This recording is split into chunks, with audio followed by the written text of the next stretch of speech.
Welcome into Sports Memos Betting Podcast, College Basketball Saturday Look Ahead with Brent Crow. Brent, welcome into the pod. How are you?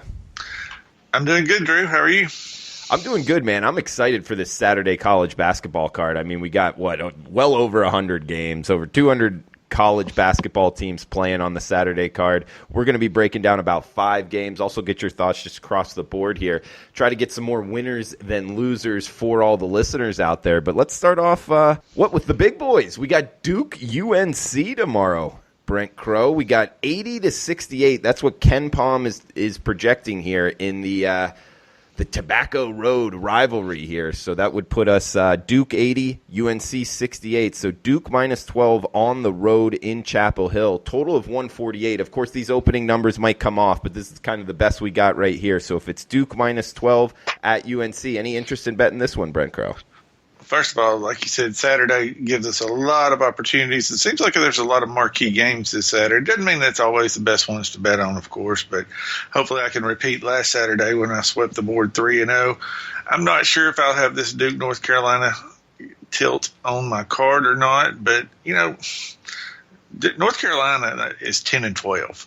I mean, straight up 10-12. This is not the market. It's still the names, but the teams – this year, obviously, we don't have the same level with North Carolina, and I don't think Duke is as good as they've been either. I mean, I've watched Duke play a number of times, and I mean, they've got a couple of really good players that are going to be in the NBA, but it's not a deep team, it's not a complete team, and I don't think you're going to see a Final Four run from this Duke team. The big news here is Cole Anthony came back for North Carolina after missing, I think it was about a dozen games, maybe even a little more than that. And he's played the last 2 games.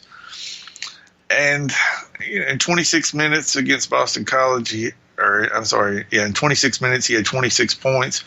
And then in the last one against Florida State, he played 37 minutes, only had 16 points, and shot 5 for 22 from the field. I mean, the guy has not shot the ball well at all. He was supposed to be the best player in the country. He's 36% from 2-point land and only 33% from the 3-point line. So, he takes a lot of bad shots. He's clearly, athletically and will develop into a great player, I think, but definitely not having the season even before he got hurt that was expected of him. And does he give Carolina a boost? I think so, but and he's not going to put them over the top. They're not making the NCAA tournament this year. If they don't do anything, they're not even going to make the NIT. But I think Duke's a little bit vulnerable here. The Blue Devils lost 2 straight games to Clemson and Louisville. And since then, they've won 4 in a row, but they played Miami of Florida, Pittsburgh, Syracuse, and Boston College. They struggled in their last game against Boston College on Tuesday night. This is their third straight road game coming up on Saturday against Carolina. And, if you're giving me Carolina in 12 at home, I'm probably going to take them no matter how bad they've been and what their record is. It's a rivalry game. You're going to get their best effort. And again, I just don't think this Duke team is that great. I mean, when you look at what they've done in conference play, they haven't beaten anybody in conference play. Their best conference win, according to Ken Palm rankings, is against the 53rd best team, Syracuse. And other than that, they had a win over Georgetown, which is 81st in the nation. It's not like they've just been dominating the ACC play. They just hadn't played anybody. They've somehow or another, they've played all the dregs. They've had yet to play Florida State or Virginia, which is not very good. They lose to Louisville. Overall, though, the ACC just a little bit down this year. Yeah, I don't disagree with you there, Brent. I will say this about UNC, man. Just sitting at 10-12, like you said, Roy Williams' worst team, in my opinion, in at least quite some time. In one way, I'm looking to attack the Tar Heels here, and I was talking with a producer at VEASAN. His name's Sean when I was doing a show there, and he went to UNC, watches all their games, and he brought up a betting angle I wanted to kind of throw off you. With Cole Anthony coming back, and even when he was healthy at the beginning of the season, he actually pinned UNC as an under team with him on the floor, just because, they do kind of run that offense where the ball is in his hands a lot, and the shot clock kind of goes down with him kind of dribbling on the outside looking for opportunities. I wanted to throw that kind of philosophy off at you. With Cole Anthony coming back, do you think that UNC actually turns into more of an under team rather than an over team? Well, the statistics show they're an under team anyway, and I bet several games under with him and without him earlier in the year. And, they still are trying to play fast. I mean, they had 71 possessions and 72 possessions in their last two games with him back. Early in the season, they were against weaker competition where it's easier for them to score and get shots up. They were in the high 70s. But in conference play, they've been around mid-60s to low 70s, whether it's with Cole Anthony or without. I mean, the biggest problem for Carolina is they can't score. I mean, they're 330 in the nation in effective field goal percentage. I mean, that's down there with Stetson and North Carolina A&T, and I mean, this is a horrible offensive team. They're 320th in three-point shooting. I mean, the only thing they do halfway decent is go to the offensive glass. They're 21st in offensive rebound percentage, but I mean, they really cannot score. So I think they're an under team, whether he's on the court or whether he's not on the court against certain teams, especially teams that play good defense. It just makes it that much tougher for them to get a shot off. I mean, if you watch them play, they're stagnant. They have no outside threat. I mean, they've got a couple of guys get down low that are good, but they're also young. And, I mean, it's just an under team for the most part, period.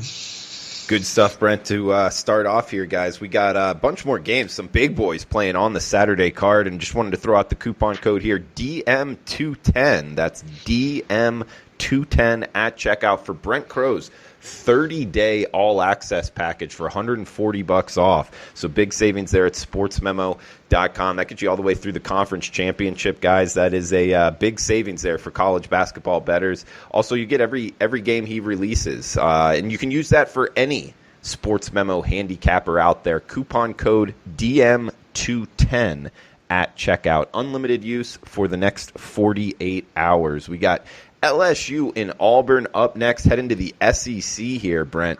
We got Ken Palm projecting LSU 75, Auburn 79. This is in Auburn Arena. And I'll tell you, Brent, this is a big game. LSU off of the loss, and Auburn, they've been playing well. They've been kind of sneaking through some games here. This is a big one in the SEC. If it's 75-79 here, so that would put Auburn -4 at home with a total of 154, if my math is correct. Any interest in betting Tigers versus the Tigers here? Well, this LSU team, they were 8-0. In SEC play going into Wednesday night at Vanderbilt, which was 0-8, and Vanderbilt couldn't score. They had the game where they're 0 for 25 from three. I mean, just been horrible. What happened? Vanderbilt scores 99 points and beats LSU, handing them their first conference loss. So LSU comes into Auburn off that loss to Vanderbilt, and you got to think that the last couple of days they've preached a little defense. But the thing about it is that's just LSU. I mean, they don't play good defense. They're 11th in the conference in defensive efficiency. They're going to try to outscore you. They're also the best offensive team in the SEC. And you look at their scores, they're constantly in the 80s and 90s. And Auburn likes to play fast, too. Auburn will get up and down the court. So, my interest here, I hate the fact that LSU lost that game to Vanderbilt, which, like I said, there's been some emphasis on defense, but I mean, you are who you are. LSU's going to get up and down the court. They're not going to play that great a defense anyway. Auburn will certainly run with them. Both teams can score. So, if I play, I'm hoping this total comes down a little bit. I'd like to play over about 151 in this one, and I think it'll be a very competitive game. And Brent, talking about that game, Vanderbilt versus LSU, man, there needs to be like a 30 for 30 written on that. Vanderbilt has been one of the biggest under teams in the country since their best player went out. And then, 50 points a game, heck, less than 50 points, I believe, sometimes.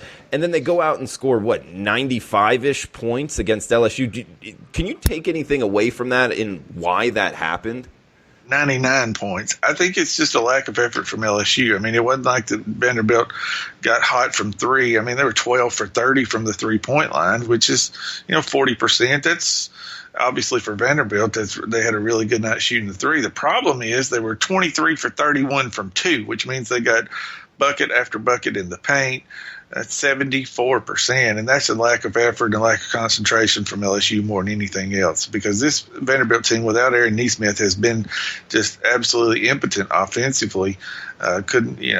Just horrible at times. They are going to, anytime they play a good defensive team, Vanderbilt's going to struggle to score. And obviously, scoring 99 against LSU backs up the point I just made. LSU's not a good defensive team. Let's head to the Big Ten up next, Brent Crow. We got Michigan State versus Michigan. We got Ken Pom putting Michigan State 72, Michigan 71. So that would make Sparty a -1 favorite on the road in Ann Arbor. Total of 143. Any interest in this Big Ten matchup? Michigan got off to that great start, hit all those threes in non-conference play, but they've really struggled in Big Ten play. They're 4-7. Coming off a home loss to Ohio State. They've actually dropped 3 straight home games in the Big Ten. Michigan State, I think, is probably the best team in the Big Ten. They're coming off a home loss to Penn State, where they gave up 75 points to the Nittany Lions. And that was actually Michigan State's second straight loss, because they lost on the road against Wisconsin. It was only the final score was 64-63, but that was because of a late rally. Wisconsin was up, I think, 16 at halftime in that game. And the first halves have really killed Michigan State the last 2 games as they've gotten down early in both games. Their defense has not shown up until the second half. But, you look at those 2 games and Tom Izzo, and you've got your rival Michigan, which they handled easily earlier this year by 18 on their home court. I think it's going to be a big effort from Michigan State here. And I was a little surprised that it was only, of course, it's Ken Pom. I mean, it may not be the number, but I would make it more than -1 against Michigan. And, like I said, you're going to get a great effort from Michigan State. Michigan has really struggled. If they're not shooting the 3, their offense has not been very good. And Michigan State is one of the best 3-point defensive teams in the country. Matter of fact, they're 5th in the nation overall in 3-point percentage allowed. So I think this one plays into the hands of Michigan State for a number of reasons.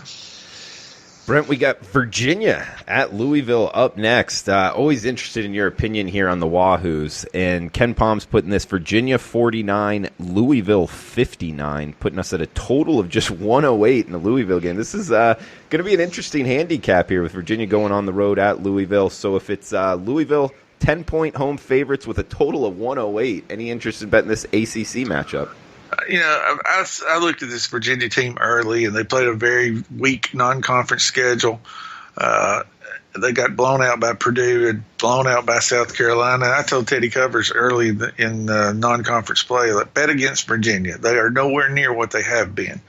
And they got off to they were 3-0 in ACC play, and then lost 4 out of 5. And I thought, I knew I was right. But then they have actually won 3 straight games. They didn't cover in the win against Wake Forest. They got a cover against Florida State. And I believe last time out in a 7-point win over Clemson, they got, I think, what was that number, 5.5 maybe? So they've actually won 3 in a row. They're played a little bit better, but my opinion of them hasn't really changed. I think that the Florida State in that game, that was a good win. I mean, Florida State's a really solid team, but in Virginia got off to a terrible start, and Florida State just kind of got frustrated. Virginia wound up, one thing they will do still is play good defense, and they wound up and scored enough, hit a few threes, and beat Florida State. But now they're back on the road against a really solid Louisville team, and I hope, and I don't think you're going to see Louisville -10 here. I mean, I know the Ken Pom projection's 10, but I don't think you're going to see that. I think it's going to be closer to 7, maybe 8 with Louisville the favorite. And I'm going to play Louisville. I still think there's money to be made playing against Virginia. You look at their numbers. Offensively, they're atrocious. I mean, they are the best defensive team in the country. There's no question about that. The numbers show it. In every level, but offensively, I mean, they're hitting 27% from 3 in conference games, which is worse actually than they've done overall, 27.5 overall. So I mean, they've not even gotten any better in conference play as the season has gone along. They still cannot shoot the ball whatsoever. And, when they play a good team like Louisville that plays good defense on the road, I think it's going to be really tough for Virginia to score. Do you think Virginia makes the tournament? I think that they're 15-6 right now, and if you look, they have the one good win against Florida State. That's basically it. I think the rest of the season is going to determine that. But you look at what they've got. They've got 2 games left for Louisville. They play Duke. I think at the very best they're gonna have double-digit losses. Maybe 19-11, plus then the conference tournament. It's going to be close. I think they're going to be squarely on the bubble. All right, Brent Crow, sportsmemo.com. We got 1 game left. Degenerate special type game here, guys. Remember the coupon code DM210 at checkout, sportsmemo.com. $140 off Brent Crow's 30-day all-access package. College basketball gets you all the way through the conference tournament, so a great deal there at sportsmemo.com. Coupon code DM210 at checkout, and it's good for any handicapper. Sportsmemo.com. Unlimited use next 48 hours. We got next game up here. Degenerate special. Late night action here on the East Coast. This game actually tipping on the West Coast. Gonzaga, St. Mary's. Ken Pom putting it Gonzaga 77, St. Mary's 75, putting us at a total of 152, Brent. If it's Gonzaga -2 on the road at St. Mary's with a total of 152, you going to get involved? I'm not sure. This is a good matchup, though. And, Gonzaga 10-0 in conference play. They've gotten scared a couple of times. Most recently, last Saturday against San Francisco, they escaped with a 4-point road win. And back on January the 4th, they were taken to the wire by Pepperdine, of all teams, at home.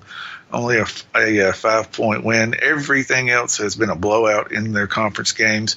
But they have yet to face St. Mary's. And, St. Mary's and Gonzaga have a pretty solid rivalry. They've obviously been the best 2 teams in this league for a number of years. And St. Mary's has gotten Gonzaga several times over the last few years. St. Mary's has had some ups and downs this year. They have 3 conference losses to BYU and Santa Clara and Pacific. They're not. I don't think this St. Mary's team is as good defensively as they've been. I think that's been the problem. They're a tremendous offensive team. They're number 2 in the country in shooting threes. They really do score the ball very well. The problem is defense. And I think that's the difference between these 2 teams. Gonzaga defensively, they're 50th in the country. They are the number 1 offense in the country.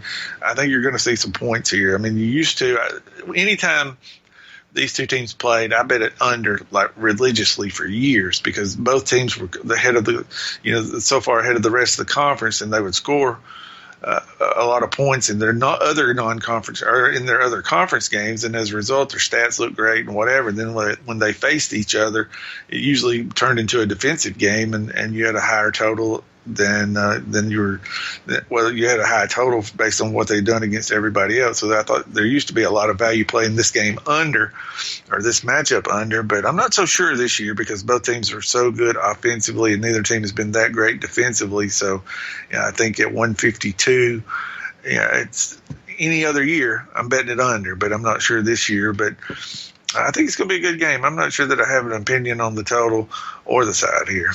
All right, Brent Crow. Sportsmemo.com. Get a best bet from Brent Crow. Any recommendations out there on Saturday? But coupon code DM210 at checkout. $140 off his 30-day all-access sportsmemo.com. Good for Drew Martin, college basketball. Really, you'll get all access for any handicapper, sportsmemo.com. Coupon code DM210 at checkout. Brent, do you have a best bet recommendation for the listeners out there with the huge Saturday college basketball card tomorrow? Well, we talked about this team earlier. They scored 99 points in their last game, which was about 40 more than they've been scoring. I'm going to play Vanderbilt under again. They face Mississippi State on the road. I think Vanderbilt's going to go from scoring 99 in that one to about 55 in this one. And as long as they don't allow Mississippi State to get to 99, we should be good. Projected total right now is 146. And like I said, I don't know. Vanderbilt had their best game of the year. They played against a terrible defensive team. And you look at what Mississippi State has done on their home court. They've had some pretty solid defensive outings so far this year. They held Missouri and Georgia to 45 and 59 points back to back. And like I said, I'm not buying that Vanderbilt got good offensively all of a sudden. Yeah, that game. I mean, that's wild. The spot for Vandy is terrible. It's tough to bet Vanderbilt now from a totals perspective. Brent, I'm with you. I like the under as well. It's just, is there a part of you that thinks like maybe they found something, or do you put that all on LSU? I put it all on LSU. I mean, and they're not going to shoot. The other thing, I mean, the most important thing, if you just look at that box score, 75% field, from two. And Mississippi State is one of the best defensive teams there is as far as 2-point percentage allowed. They've got 2 shot blockers. There's not going to be those easy buckets that LSU allowed. And I think that's going to be, I mean, let's face it, Vanderbilt from 3, I mean, they had the 0 for 25. There was, I think they went 30. They shot 39 straight threes that they missed, bridging the game where they were 0 for 25 against. Was it Texas A&M where they were 0 for 25, or Arkansas, or maybe the Tennessee game. I mean, they've been anemic all year shooting threes, and I don't think that they figured it out all of a sudden. I think that was just a lack of effort by LSU. All right, liking the Vanderbilt under on the Saturday card. Brent, always good having you on this look ahead towards the Saturday college basketball card. Guys, you can get all of Brent's plays at sportsmemo.com. He's 14-6. That's 70% in his last, 20 releases in college basketball. So he's heating up on the college basketball hardwood. Check him out, sportsmemo.com. 30-day all access. Coupon code DM210 at checkout. Takes $140 off. Check that out. Guys, thanks for tuning in. Best of luck with your bets. And we'll talk on Monday with Teddy Covers.